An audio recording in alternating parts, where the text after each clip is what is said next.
자, 2교시 진행합니다. 행정기관의 장이 보호구역 안에서 어떤 허가나 처분을 하려 할 때에는 국방부 장관 또는 관할 부대장과 협의를 해야 합니다. 어떤 행위, 어떤 처분 등을 할 때에 협의를 해야 되느냐 하는 것은 법 13조에 규정이 되어 있죠.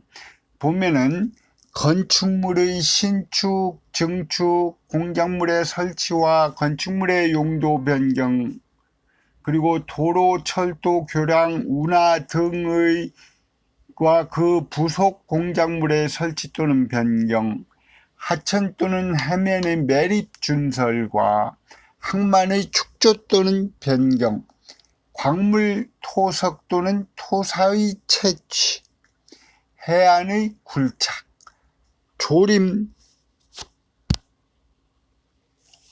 또는 임목의 벌채, 토지의 개간, 해저시설물의 설치 또는 변경, 통신시설의 설치와 그 사용, 총포의 발사 또는 폭발물의 폭발, 해운의 영위, 업권 또는 양식업권의 설정, 수산동식물의 포획 또는 채취, 부표, 이표, 그 밖의 표지의 설치 또는 변경과 관련한 허가 등 처분을 할 때에는 국방부 장관이나 관할 부대장과 협의를 해야 한다는 것이죠.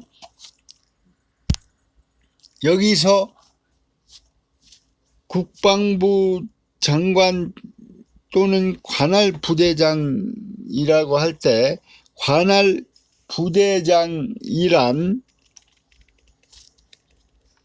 작전 책임 지역 안의 군사기지 및 군사시설을 보호 관리하거나 비행 안전 또는 대공 방어 등에 관한 사항을 관장하는 부대의 장을 말합니다. 즉, 일정한 지역에 대한 작전 책임과 그 지역 안에 설정된 군사기지시설 보호구역을 보호 관리하는 책임을 지고 있는 부대의 장을 말합니다. 관리부대장이란 관할 부대장의 작전 책임 지역 안에 주둔하고 있으나 지휘계통이 달라 당해 지역의 관할 부대와 독립하여 일정한 범위의 군사기지 및 군사시설을 보호 관리하거나 비행안전 및 대공방어 등에 관한 사항을 관장하는 부대의 장을 말합니다. 대외적으로 볼 때에는 관할 부대와 관리 부대의 관계를 구별하는 게 쉽지 않고 상호 의견이 다를 경우 어느 부대의 의견을 우선시해야 하는지에 대한 명확한 기준이 없습니다. 협의 절차에 대해서는 제13조 2항 이후에서 규정하고 있습니다. 중요한 것 몇 가지만 살펴보면은 국방부 장관 또는 관할 부대장 등은 협의 요청을 받은 경우 보심의위원회의 심의를 거쳐 30일 이내에 그 의견을 관계행정기관의 장에게 통보해야 합니다. 국방부 장관 또는 관할 부대장 등은 허가 등의 신청인이 군사적 장애 요소를 해소하기 위하여 필요한 경우에 한하여 대체 시설의 설치 등을 이행하도록 하는 조건 등의 조건을 붙여서 동의할 수 있습니다.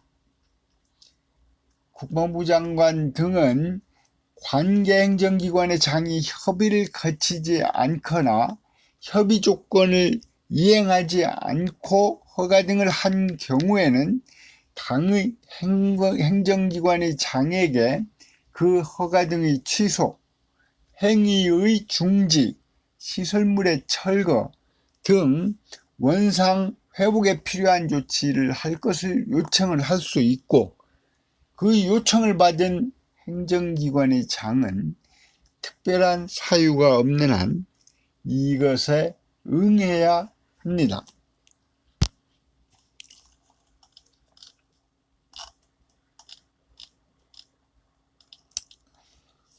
관할 부대장은 작전 기능을 보장함에 필요한 모든 요건을 고려해서 동의해야 합니다.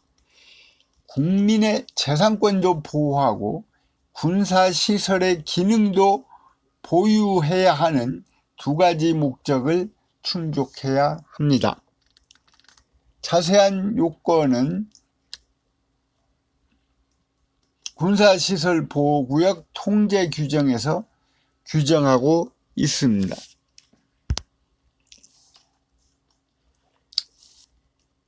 토지의 매수 청구 및 손실보상 청구는 법 제5장 17조 내지 20조까지에서 규정하고 있습니다.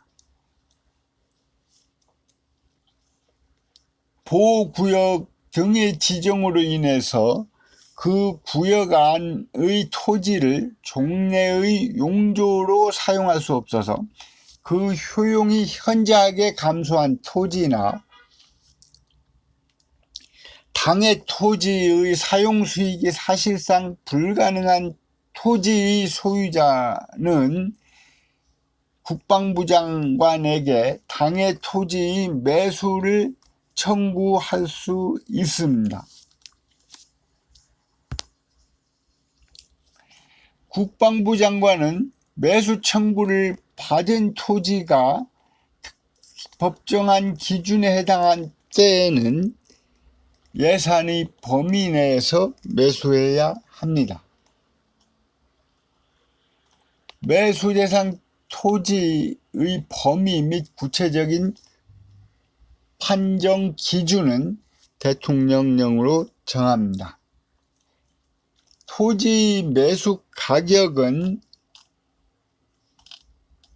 감정가격으로 합니다. 즉 부동산 가격 공시에 관한 법률에 따라 공시지가를 기준으로 당해 토지의 이치 형상, 환경 이용 상황 등을 고려해서 평가한 금액으로 매수가격을 정합니다.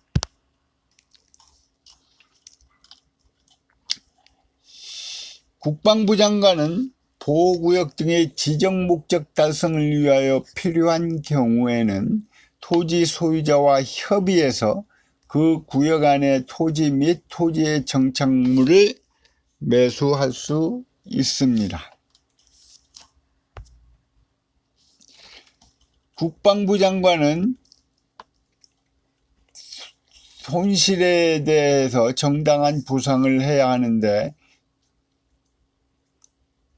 장애, 설비 등의 사용 제한으로 인하여 발생한 손실 또는 장애물을 제거함으로써 발생한 손실 등과 같이 토지나 물건의 소유자에게 정당한 보상을 해줘야 하는 것이 있습니다.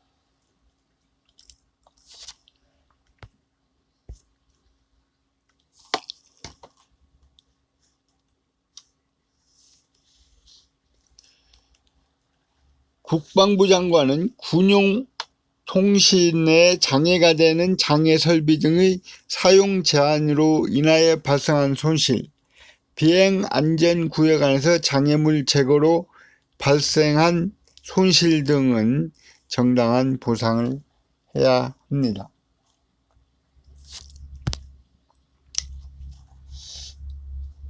군사시설 또는 군용 항공기를 손괴하거나 그 기능을 손상시킨 자는 3년 이상의 유기징역에 처합니다. 그 밖에 금지사항을 위반한 자 등에 대해서도 대한 벌칙도 규정을 하고 있습니다.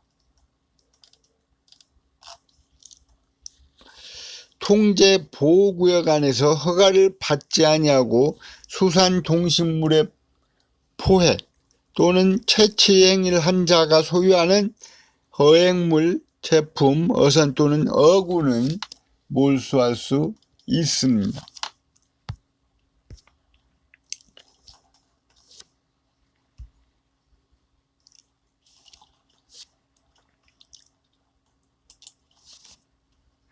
다음은 군 징계에 대해서 공부를 하겠습니다.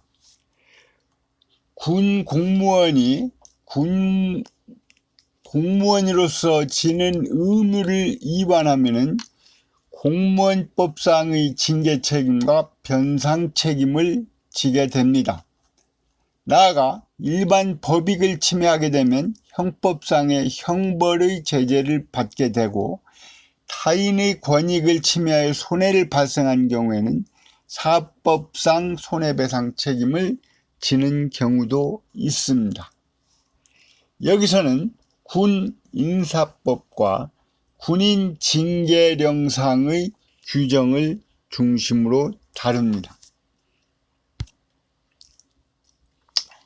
징계라 함은 공법상의 특별 권력 관계에서 그 내부 질서를 유지하기 위해서 내부적인 질서 의무를 위반한 자에게 특별 권력 관계에 기하여 과하는 제재를 말합니다. 군인이나 군무원은 군 조직의 특수성에 비추어 일반 공무원보다 중한 징계 책임을 지웁니다. 다만 군무원에 대한 징계는 일반 공무원의 징계와 동일합니다. 군 징계의 뜻은 군인이나 군무원에게 과하는 징계라는 것이지요.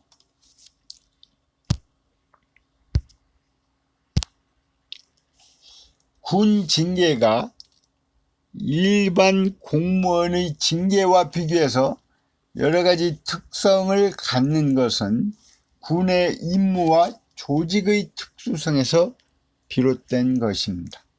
그래서 통솔계통의 확립이 필요한 것이고 신속한 처벌이 필요한 것이죠. 군 징계의 특수성은 징계벌이 다양하고 신분 또는 계급에 의해서 차별을 두고 절차가 철저한 직권성이다 하는 것이죠. 첫 번째로 징계벌이 다양하다는 것이죠. 일반 공무원의 징계는 신분적 제재를 원칙으로 하므로 그 징계벌도 신분적 이익의 전부 또는 일부를 박탈하는 데 그칩니다. 징계의 종류가 파면, 해임, 정직, 감봉 등으로 되어 있죠. 군 징계는 신분적 제재를 원칙으로 하면서도 신체적 제재를 아울러 규정하고 있습니다. 그리고 그 종류도 다양하다는 특징이 있습니다. 즉, 군 징계는 일반 공무원 징계에서 볼 수 없는 근신, 군기 교육, 휴가 제한 같은 징계벌이 규정되어 있습니다. 영창제도가 있었죠. 군의 영창제도가 폐지가 됐다는 것입니다. 영창제도 대신에 15일 군기교육제도가 새로 생긴 것이죠. 인권 침해 지적을 받아온 군 영창제도가 폐지가 됐다. 2020년 1월 9일 군 인사법 개정안이 국회를 통과해가지고 영창제도가 폐지가 됐다 하는 얘기죠. 이번에 국회를 통과한 군 인사법은 인사법 개정안은 병에 대한 징계 처분 중 영장을 폐지하고 그 대신 감봉, 휴가 단축, 군기교육, 견책을 도입하는 것이다. 헌법상 인신구금 등의 강제 처분은 반드시 법관이 발부한 영장으로 하게 되어 있습니다. 그러나 영장 처분은 신체를 구금하는 처분임에도 불구하고 영장 없이 해왔던 것이죠. 영장 처분은 병사의 징계로 규정되어 있어 간부는 제외되고 있는 점도 지적되어 왔던 것입니다. 병사에게만 적용하는 것은 헌법상 평등주의에도 어긋난다는 지적을 받아온 것이죠. 부사관에 대한 영창제도는 사기 진작 및 권위 향상을 이유로 과거에 폐지된 바 있습니다. 현재 영창제도로 매년 1만 2천 명 이상, 즉 1개 사단 병력이 구금되고 있다는 것입니다. 군의 논리는 가벼운 잘못은 영창처분으로 처벌하겠다는 것이었는데 주로 가혹행위와 성추행 등의 죄를 저질렀을 때 영창처분으로 다뤄왔습니다. 오히려 형사처벌해야 할 것들을 영창처분함으로써 중범죄에 대한 경각심을 약화시켜 왔다는 지적도 있었던 것입니다. 2교시 수업은 여기서 마치겠습니다.